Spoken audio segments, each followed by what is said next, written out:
मीरपुर नाम के शहर में तेजस अपनी पत्नी नीरू के साथ रहता था। पति पत्नी दोनों ही नौकरी करते थे। एक दिन तेजस गांव अपनी माँ के पास फोन करता है। हेलो, प्रणाम माँ।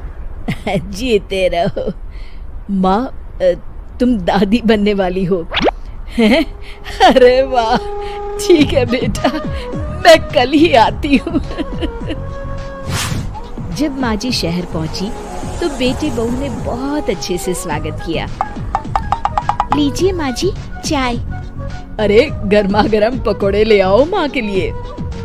नीरू रसोई में गई और 2 मिनट में ही पकोड़े ले आई। जी ये लीजिए।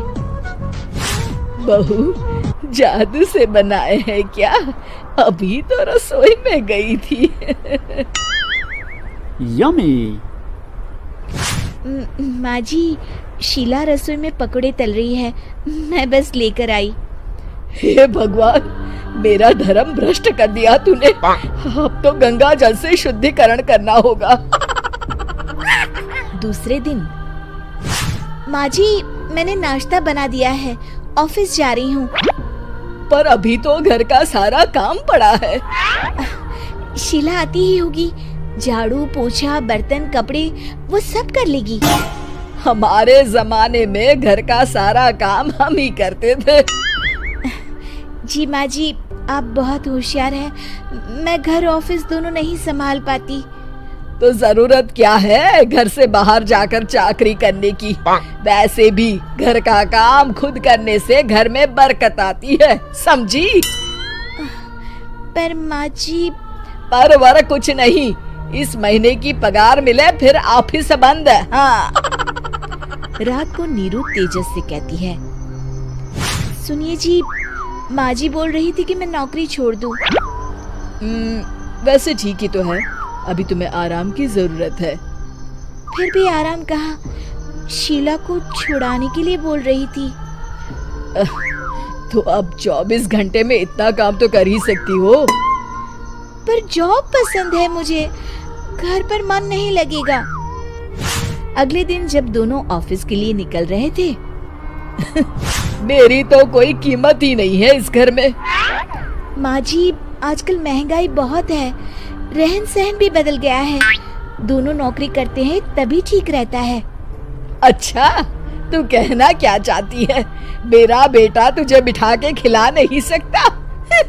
तू ही इस घर का खर्च चला रही है, हैं? नहीं माँ जी, मेरा वो मतलब नहीं था। मतलब खूब समझती हूँ, ये बाल धूप में सफेद नहीं किए मैंने। हाँ। अब तो ये रोज का काम हो गया था। तेजस भी रोज की झिकझिक से परेशान हो गया था। एक दिन उसने कहा, नीरू, वैसे भी तुम्हें मैटरनिटी लीव मिलने वाली है, तो अभी से ही छुट्टी ले लो। पर क्या, मेरी सैलरी अच्छी खासी है। आखिर नीरू ने रिजाइन कर दिया। जब बच्चा हुआ तो घर में सब बहुत खुश हुए। कुछ दिनों बाद तेजस फाइल देख रहा था। क्या हुआ तेजस, कुछ परेशान लग रहे हो? हाँ, वो हमारी जितनी सेविंग्स थी वो तो हॉस्पिटल में और छठी के फंक्शन में खत्म हो गई है नीरू। और अभी वैसे मंदी चल रही है तो मैं बोल रही थी कल मुन्ना को हेपेटाइटिस का टीका लगवाना है। नीरू, क्या पोस्टपोन नहीं कर सकते? नहीं जी, बिल्कुल नहीं। अब तेजस को समझ में आ रहा था कि उससे गलती हुई है। पैसों की कमी का असर घर के माहौल पर भी पड़ रहा था। अगले दिन, बेटा मेरा चश्मा और ये दवाइयाँ ले आना, पर्चा देते हुए माँ जी ने कहा। जी। तेजस, मुन्ना के लिए दूध का डिब्बा और डायपर भी ले आना, और ये किराने के सामान की लिस्ट है, इसे भी लाना है। तेजस गुस्से में लिस्ट मरोड़कर फेंकता है और चिल्लाता है, पैसे क्या पेड़ पर उगते हैं? ये ले आना, वो ले आना। अरे पर ये जरूरत का सामान ही है। वो गुस्से में बिना कुछ कहे ऑफिस चला गया। अरे लंच तो ले जाइए। नीरू दौड़कर डिब्बा पकड़ाती है। एक दिन खाना खाने के बाद, नीरू, अब तो मुन्ना कुछ बड़ा हो गया, तो अब तुम वापस ज्वाइन कर लो ना जॉब।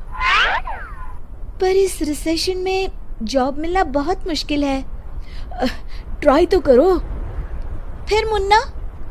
माँ जी है ना, और एक फुल टाइम मेड भी लगा लेंगे।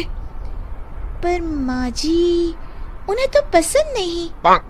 तभी माँ जी वहाँ आ जाती है और प्यार से नीरू के सर पर हाथ फेरते हुए बोलती है, अब मेरी समझ में आ गया बहू, पहले के और अब के समय में अंतर है। तुम काम शुरू करो, मुन्ना की जिम्मेदारी मेरी। मेरी प्यारी माँ जी। ये कहकर नीरू उनके गले लग गई। शिक्षा, परिवर्तन संसार का नियम है, हमें भी समय के साथ चलना चाहिए। उम्मीद है कि आपको हमारी ये कहानी पसंद आई होगी। कृपया हमारे चैनल को सब्सक्राइब करें और सभी अपडेट्स के लिए बेल आइकन जरूर क्लिक करें। और हाँ, वीडियो लाइक और शेयर करना मत भूलिएगा। Bye bye.